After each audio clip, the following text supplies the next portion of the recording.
মনোরমা পরীক্ষা প্রস্তুতি ইউটিউব চ্যানেলে সকলকে স্বাগত। আজকে আমরা প্রভাত কুমার মুখোপাধ্যায় লেখা আদরিণী নামক গল্পটি বিস্তারিত আলোচনা করব। গল্পটি 1320 বঙ্গাব্দে সাহিত্য নামক পত্রিকায় প্রথম প্রকাশিত হয়। পরবর্তীতে প্রভাত কুমার মুখোপাধ্যায় লেখা গল্পাঞ্জলি নামক গ্রন্থে অন্তর্ভুক্ত হয়। গল্পাঞ্জলি গ্রন্থের মোট 6টি গল্পের মধ্যে আদরিণী 6 নম্বর গল্প। এই আদরিণী গল্পে আদরিণী নামক একটি হাতির সাথে জয়রাম মুখোপাধ্যায় বা মোক্তার মশাইয়ের যে আত্মিক সম্পর্ক গড়ে উঠেছে তাকে কেন্দ্র করে গল্পটি রচিত হয়েছে।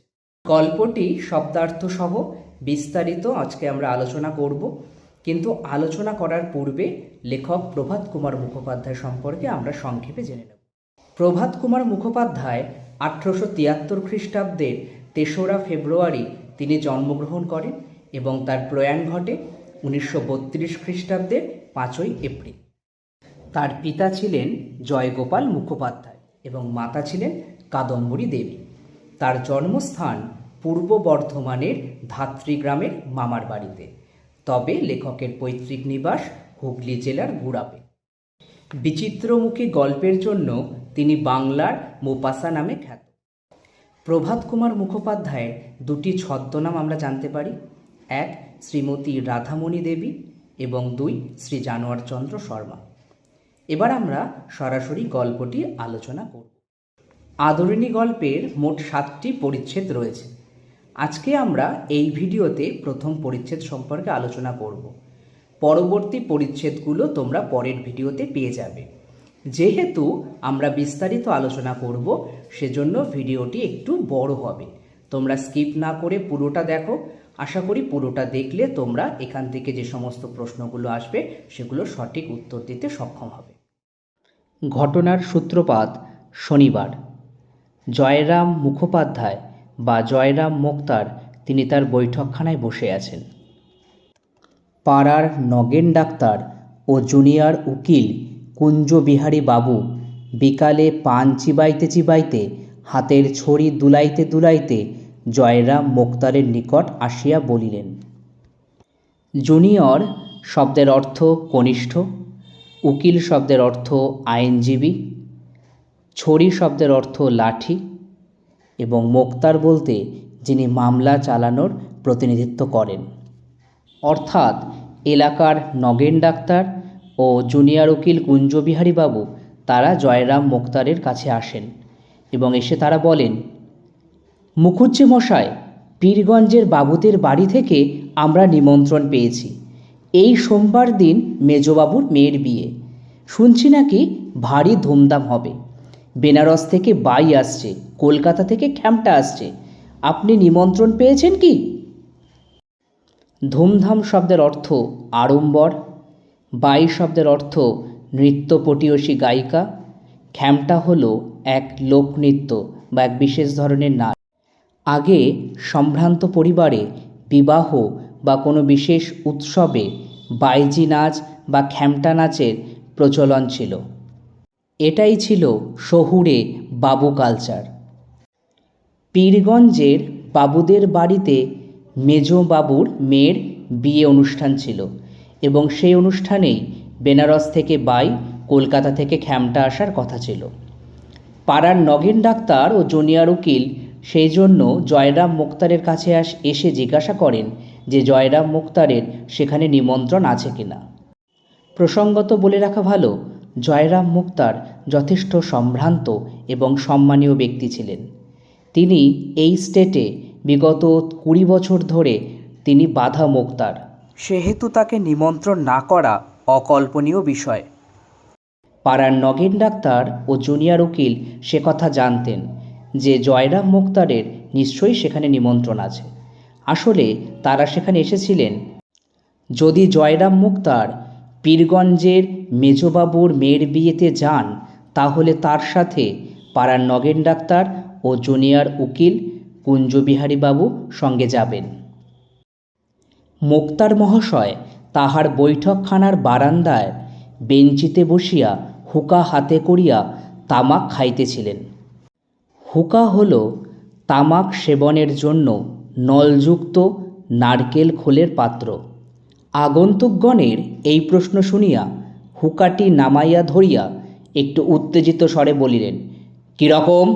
আমি নিমন্ত্রণ পাব না কীরকম? জানো, আমি আজ 20 বছর ধরে তাদের এস্টেটের বাধা মোক্তার।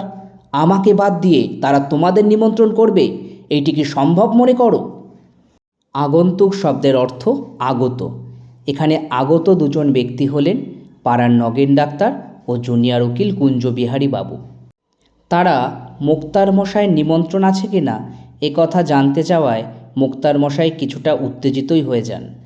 আসলে বিগত 20 বছর ধরে তিনি এই এস্টেটের অর্থাৎ জমিদারি বা রাজত্বের বাধা মোক্তার।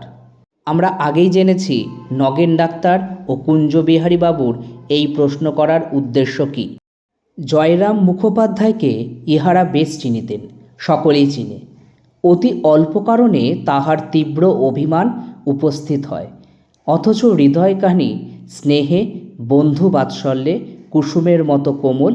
ইহা যে তাহার সঙ্গে কিছুদিনও ব্যবহার করিয়াছে সেই জানিয়াছে। অভিমান শব্দের অর্থ মনোবেদনা বা দুঃখ। বন্ধুবাৎসল্য শব্দের অর্থ বন্ধুর প্রতি স্নেহ। কুসুম শব্দের অর্থ ফুল। কোমল শব্দের অর্থ নরম বা মধুর।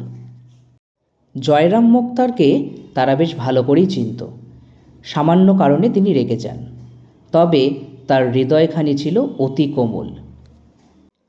তিনি যেমন ডেপুটি বাবুর সাথে বিবাদের পরবর্তীতে তাদের মঙ্গলা গাইয়ের এরে বাছুরের নাম সেই ডেপুটি বাবুর নামে রাখতে পারেন, আবার অত্যাচারিত উৎপীড়িত গরিব লোকের মোকদ্দমা তিনি বিনা পয়সায়, এমনকি অনেক সময় নিজে অর্থ ব্যয় করে মোকদ্দমা চালাতেন। উকিলবাবু তাড়াতাড়ি বলিলেন, না না, সে কথা নয়, সে কথা নয়। আপনি রাগ করলেন মুখুজ্জি মশাই? আমরা কি সেইভাবে বলছি? এ জেলার মধ্যে এমন কে বিষয়ী লোক আছে যে আপনার কাছে উপকৃত নয়, আপনার খাতির না করে? আমাদের জিজ্ঞাসা করার তাৎপর্য এই ছিল যে আপনি সেদিন পীরগঞ্জে যাবেন কি? বিষয়ী শব্দের অর্থ সম্পত্তিশালী বা ধনী ব্যক্তি। খাতির শব্দের অর্থ সম্মান, অর্থাৎ মোক্তার মশাইকে সবাই সম্মান করেন, তিনি অবশ্যই বিষয়ী লোক।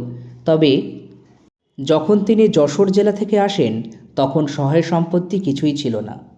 মোক্তারির ব্যবসা করে তিনি বিষয় সম্পত্তি গড়ে তুলতে সক্ষম হয়েছেন। যদি মোক্তার মশাই পীরগঞ্জের বাবুদের বাড়ি যান তাহলে নিশ্চয়ই রাজবাড়ি থেকে কোনো হাতির বন্দোবস্ত করবেন, সেজন্যই তারা তাকে সে কথা জিজ্ঞাসা করেন। মুখোপাধ্যায় নরম হইলেন, বলিলেন, ভায়ারা বসো। ভায়ারা বলতে বন্ধুগণ বা এখানে নগেন ডাক্তার ও জুনিয়র উকিল কুঞ্জবিহারীর কথাই বলা হয়েছে। ভায়ারা বসো বলিয়া সম্মুখস্থ আর একখানি বেঞ্চ দেখাইয়া দিলেন, অর্থাৎ সামনে যে বেঞ্চি পাতা ছিল সেখানে তাদের বসতে বললেন। উভয়ে উপবেশন করিলে বলিলেন, পীরগঞ্জে গিয়ে নিমন্ত্রণ রক্ষা করা আমার পক্ষে একটু কঠিন বটে। সোমমঙ্গল 2 দিন কাছারি কামাই হয়, অথচ না গেলে তারা ভারী মনে দুঃখিত হবে। তোমরা যাচ্ছ? উপবেশন শব্দের অর্থ বসা। কাছারি মানে বিচারালয় বা আদালত। অর্থাৎ মোক্তার মশাই যদি পীরগঞ্জের বাবুদের বাড়ি যান তাহলে সোমবার ও মঙ্গলবার 2 দিন তিনি আদালতে যেতে পারবেন না। আবার যদি না যান তাহলে পীরগঞ্জের বাবুরা খুবই দুঃখিত হবেন। নগেন্দ্রবাবু বলিলেন, যাবার তো খুবই ইচ্ছে, কিন্তু অত দূর যাওয়া তো সোজা নয়। ঘোড়ার গাড়ির পথ নেই। গরুর গাড়ি করে যেতে হলে যেতে 2 দিন, আসতে 2 দিন। পালকি করে যাওয়া সেও জোগাড় হওয়া মুশকিল। আমরা দুজনে তাই পরামর্শ করলাম, যাই মুখুজ্জে মশাইকে গিয়ে জিজ্ঞাসা করি। তিনি যদি যান নিশ্চয়ই রাজবাড়ি থেকে একটা হাতি-টাতি আনিয়ে নেবেন। এখন আমরা দুজনেও তার সঙ্গে সেই হাতিতে দিব্যি আরামে যেতে পারব। পীরগঞ্জে ঘোড়ার গাড়ি করে যাওয়ার কোনো রাস্তা নেই। গরুর গাড়ি করে যেতে হলে সেটাও সময় সাপেক্ষ। যেতে 2 দিন সময় লাগবে এবং আসতে 2 দিন, অর্থাৎ মোট 4 দিন। তখন আজকের মতন যাতায়াত ব্যবস্থা এতটা উন্নত ছিল না। পালকি জোগাড় করে যাওয়া সেটাও যথেষ্ট সমস্যাজনক। তাই নগেন্দ্রবাবু ও কুঞ্জবিহারীবাবু দুজনে মিলে ঠিক করেন, যদি পীরগঞ্জে মোক্তার মশাই যান তাহলে রাজবাড়ি থেকে নিশ্চয়ই কোনো একটা হাতির ব্যবস্থা করবেন এবং তার সাথে সেই হাতিতে করে তারা দিব্যি আরামে যেতে পারবেন। এর আগে অনেকবারই জয়রাম মোক্তার রাজবাড়ি থেকে হাতি আনিয়েছেন। তাই জয়রাম মোক্তার যদি বিয়েবাড়িতে যান তাহলে তার সাথে নগেন্দ্রবাবু ও কুঞ্জবিহারীবাবু যেতে পারবেন। সেজন্যই তারা তাকে পীরগঞ্জের বাবুদের বাড়িতে নিমন্ত্রণ আছে কি না তা জানতে চেয়েছিলেন। মোক্তার মহাশয় এবার বুঝতে পারেন যে নগেনবাবু ও কুঞ্জবাবু কেন তাকে বিয়ে বাড়িতে যাওয়ার কথা জিজ্ঞাসা করছেন বা বিয়ে বাড়িতে নিমন্ত্রণ আছে কি না তা জানতে চাচ্ছেন। মোক্তার মহাশয় স্মিত মুখে অর্থাৎ হাসি মুখে বলিলেন, এই কথা, তার জন্য আর ভাবনা কি ভাই? মহারাজ নরেশচন্দ্র তো আমার আজকের মক্কেল নয়, ওর বাপের আমল থেকে আমি ওদের মোক্তার। আমি কাল সকালেই রাজবাড়িতে চিঠি লিখে পাঠাচ্ছি, সন্ধে নাগাদ হাতি এসে যাবে। এখন মক্কেল শব্দের অর্থ উকিলের কাছে বা মোক্তারের কাছে সাহায্য প্রার্থী। মহারাজ নরেশচন্দ্র এই মোক্তার মহাশয়ের অনেক পুরনো মক্কেল। এমনকি মহারাজ নরেশচন্দ্রের পিতার আমল থেকেই জয়রাম মুখোপাধ্যায় তাদের মোক্তার। জয়রাম মোক্তারের এ কথা শুনে তারা তাই আশ্বস্ত হয়। কুঞ্জবাবু বলিলেন, দেখলে হে ডাক্তার, আমি তো বলেইছিলাম, অত ভাবছ কেন? মুখুজ্জে মশাইয়ের কাছে গেলেই একটা উপায় হয়ে যাবে। তা মুখুজ্জে মশাই, আপনাকেও কিন্তু আমাদের সঙ্গে যেতে হবে, না গেলে ছাড়ছি নে। অর্থাৎ কুঞ্জবাবু এবং নগেন ডাক্তার তাদের উভয়েরই পীরগঞ্জের মেজবাবুর মেয়ের বিয়েতে যাওয়ার ইচ্ছা ছিল, কিন্তু কিভাবে যাবেন তা কোনোভাবেই বুঝতে পারছিলেন না। তাই তারা জয়রাম মোক্তারের শরণাপন্ন হন এবং হাতির বন্দোবস্ত করে দেওয়ার কথা বলেন এবং জয়রামকেও তাদের সাথে যাওয়ার জন্য অনুরোধ করেন। জয়রাম মোক্তার বললেন, যাব বই কি ভায়া, আমিও যাব, তবে আমার তো ভাই খ্যামটা শোনবার বয়স নেই। তোমরা শোনো, আমি মাথায় এক পগক বেঁধে একটা থেলো হুকো হাতে করে লোকজনের অভ্যর্থনা করব। কে খেলে কে না খেলে দেখব, তদারক করে বেড়াবো, আর তোমরা বসে শুনবে, পেয়ালা মুঝে ভর দে, কেমন? গল্পটি পড়ে আমরা বুঝতে পারি জয়রাম মোক্তারের বয়স 50 পার হয়েছে, আনুমানিক তার বয়স 55 বছর। তাই তার খ্যামটা নাচ বা বাইজি নাচ দেখার বয়স নেই। তিনি যথেষ্ট সম্মানীয়।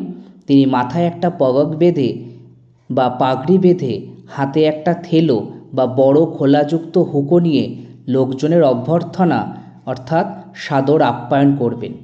কে খেলো কে না খেলো এ সব কিছুর তদারক বা তত্ত্বাবধান করবেন। আর তুলনামূলক বয়সে নবীন কুঞ্জবাবু ও নগেন ডাক্তার তারা বসে বাইজি নাচ এবং খ্যামটা নাচ দেখবে। সেই বাইজি ও খ্যামটা নাচের সাথে সুরা বা মদ্যপান বাবু কালচারের অঙ্গ ছিল।